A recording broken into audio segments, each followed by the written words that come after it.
Pindah ke Pak Rifai, tapi satu pertanyaan saya tadi belum dijawab. Mengapa Anda tiba-tiba kemudian dari anggota PDIP, Anda adalah anggota staf KSP juga, Anda adalah orangnya Jokowi, kemudian tiba-tiba hari ini menunjukkan bahwa itu ternyata dibuat di Pramuka? Kan pertengkaran antara kawan-kawan ini terhadap UGM. Saya ikut ke Jogja, saya ikut ke Solo. Dalam perjalanan kan nggak selesai nih. Terus mereka pulang dari Solo itu melapor ke Dumasnya Barreskrim. Dari dalam perjalanan saya, kalau UGM tidak bisa menjawab apa yang mereka minta dan mereka, berarti ada satu tempat di mana barang ini diterbitkan. Nah, ini Anda sudah tahu sejak lama Anda diam atau Anda baru tahu kemudian Anda setelah perjalanan? Oke, baik. Saya ke Pak Rifai dulu karena Pak Rifai dari tadi sudah menunggu. Pak Rifai masih bersama kami? Ya. Masih Mbak, dan saya hanya punya waktu satu sesi ini, selain dilanjutkan oleh rekan kami. Baik. Pak Bang Firman. Sama dong Pak Rifai. Baik Pak Rifai, silahkan komentarnya mungkin mengamati perbincangan yang tadi ada di studio. Oke, pertama saya mau komentarin Pak Betor. Ya, Pak Betor, mohon maaf Pak, cerita Pasar Pramuka pun dari segi hukum ini adalah cerita dari cerita. Ya, sekarang juga ada lagi cerita dari Mas Taufik teman saya juga ya. Tapi lebih kurang begini deh, kita bicara, kalau kami hukum tuh bicaranya basisnya harus jelas. Kalau faktanya jelas baru kita analisis. Kalau faktanya nggak jelas, kita buang waktu untuk membahas lebih lanjut. Tapi intinya gini, kebetulan saya juga pengacara yang sering menangani sengketa Pilpres dan Pilkada di MK. Saya kalau melihat agak naif ya, sampai tidak ada syarat sarjana, tidak memenuhi dokumen pendidikan dalam pencalonan. Ya, menurut saya itu list yang harus dikontrol oleh KPU. Kedua, itu juga menjadi bahan serangan dari lawan politik gitu ya, karena banyak sekali kasus ijazah itu juga naik ke MK, bahkan ke kepolisian dalam kontestasi pilkada maupun pilpres gitu. Jadi kok saya agak nggak yakin dengan pernyataannya Pak Beton, mohon maaf Pak ya, karena itu salah satu yang biasa kita intip Pak ya, untuk ijazah itu. Kalau sampai nggak ada sama sekali, wah KPU dari awal sudah bisa digugat sana sini gitu ya, karena itu salah satu bahkan itu satu pertama. Kedua, saya mau komentari dari Pak Roy ini Pak. Jadi kembali lagi Pak Roy kan datangnya kan sebenarnya kan di belakangan ya. TPU sendiri kan melaporkan ke Barreskrim. Artinya harusnya TPU sendiri percaya bahwa Barreskrim akan menangani perkara itu secara proper kan begitu. Kenapa? Karena itu dia lapor ke sana. Nah, lalu juga harusnya TPU sendiri juga menerima hasil puslapor. Nah, kenyataannya kan hasil lapornya keluar tidak sesuai kehendaknya, lalu dipersoalkan. Bukan nggak sesuai, tata caranya juga nggak benar. Saya mengertilah bahwa setiap orang yang dikecewakan tentu akan mencari celah-celah untuk dipersoalkan. Saya bisa mengerti itu.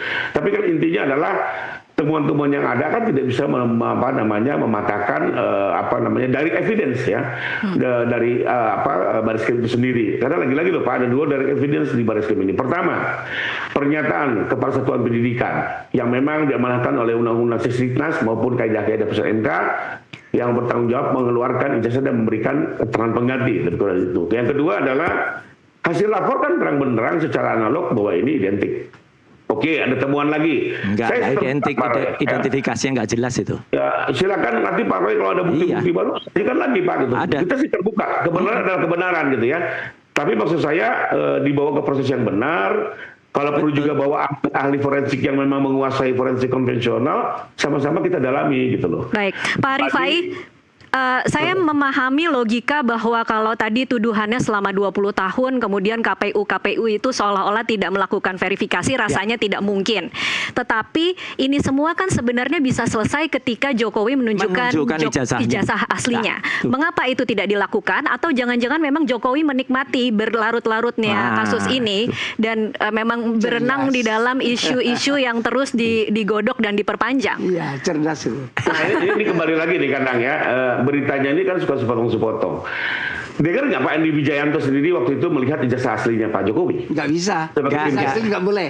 Ijazah asli tetap milik pribadi. Bapak buka rekamannya Andi Wijayanto. Dibikin dia sendiri bilang hanya selembar ijazah dilegalisir. Titik. Nggak, Bapak Asli buka itu rekamannya, Pak. milik pribadi. Nggak Bapak boleh. buka rekamannya, beliau Anda nggak pernah menjadi menyatakan caleg. Kita ini pernah menjadi caleg. Bukan, Nggak pernah Pak. yang asli dibawa-bawa. Bapak dengar Pak Adi Wijayanto. Pak Adi Wijayanto bilang pertama betul ada fotokopi legalistik, tapi juga beliau melihat ijazah asli. Melihat itu kopi. Kopi, fotokopi. Kopi. Dan Andi Wijayanto itu politisi, Pak. Masa dikasih ke kayak Andi Wijayanto yang asli? Ya, ini nggak paham. Ini nggak paham Bapak hukum. satu persatu, Nggak Pak. pernah Ini kalau curan ini. Oke, sebentar Pak Beato. Kursinya pergi, Pak. Kudanya Iya, silakan Pak Rifai. Ya. Bicaranya ada etika, Pak. Jadi satu persatu biar enak deh. Pemirsa juga dengarnya. Nah, kedua gitu ya. Itu kan ijazah-ijazah itu kan ada legalisirnya diserahkan kepada KPU. Ah, itu betul. Ya. Ah, itu betul. Nah, sekarang Bapak bilang enggak. Tadi Jangan yang asli. Iya. Tadi Nah, kau kan? bilang asli. Nggak boleh yang Legalisasinya. asli. Pak. Siapa percaya ijazah asli diserahkan? Pak di dalam rekamannya Andi Wijayanto, Bapak dengar sendiri, beliau pernah melihat ijazah aslinya. Saya tahu Ijazah asli dari itu rekaman. dimiliki Nah, pribadi oke. kok. Satu ya, jadi Pak Jokowi nggak ada persoalan untuk administrasi ini dia tunjukkan. Nah sekarang selama ini Andi adalah Wijayanto untuk juga nggak mengatakan lihat ijazah asli. Enggak. ya, sekelompok orang yang Lihat muncul fotokopi, 2 tahun menjelang Baik, sebentar. Pilpres, ya TPU lalu menggugat Pak Jokowi. Ini menjelang Pilpres loh. Jadi ada nuansa politiknya waktu itu. Karena itu waktu itu Pak Jokowi sendiri, termasuk kami tim hukum melihat ini tidak ada esensi dan urgensi. Apalagi hukumnya pun juga memberikan landasan untuk kami tidak tunjukkan. Lalu dalam perkembangannya, sekarang ini strategi proses hukum. Polda ingin melihat, kita tunjukkan. Baris Krim ingin melihat, jangan melihat. Kita serahkan untuk Lafrim. Tidak ada persoalan. Wartawan melihat ketika serius. Tapi kembali ya, kalau orang tidak ada kepentingan, apalagi niatnya tendensius, tidak akan kami tunjukkan dengan cara apapun. Hanya orang bodoh mau menunjukkan sesuatu untuk yang kepentingan yang Taat tidak undang-undang berfungsi, keterbukaan maka informasi. untuk dicoba untuk menyerang balik Pak Jokowi. Jadi kembali lagi, Orang Indonesia dianggap tapi konsisten kalau hakim yang meminta, polisi yang meminta, atau pihak yang netral meminta, pasti kami serahkan. Tapi kalau nanti akhirnya memang sampai ke pengadilan akan ditunjukkan ya Pak Rifai? Sesuai komitmen Pak Jokowi terakhir, wawancara terakhir, Yang di situ diminta nggak hakim ditunjukin. akan ditunjukkan. Oke, Gitu ya. oke. Akan diminta ditunjukkan gitu ya. Oke, baik. Tidak ada masalah. Tidak ada beban buat kami kok. Ada masalah apa gitu. Oke, baik, kita harus break dulu sejenak. Pak Rifai, terima kasih untuk waktunya bersama Satu lagi, Mbak, kami. ini yang terakhir. Saya mau Oke, terakhir. Ya, untuk meluruskan nih, Mbak ya. Tadi kan beliau bilang kok ini Polda nggak bener hanya gara-gara fotokopi tahun-tahun naik. Nah, iya. Ini bukan Ya. meluruskan, malah Ini saya semakin boleh komentar dulu nggak atau dipotong terus nih? Soal saya mepet nih. Silakan Ya. Pak, silakan Pak Ya, Rifai. saya komentari ya.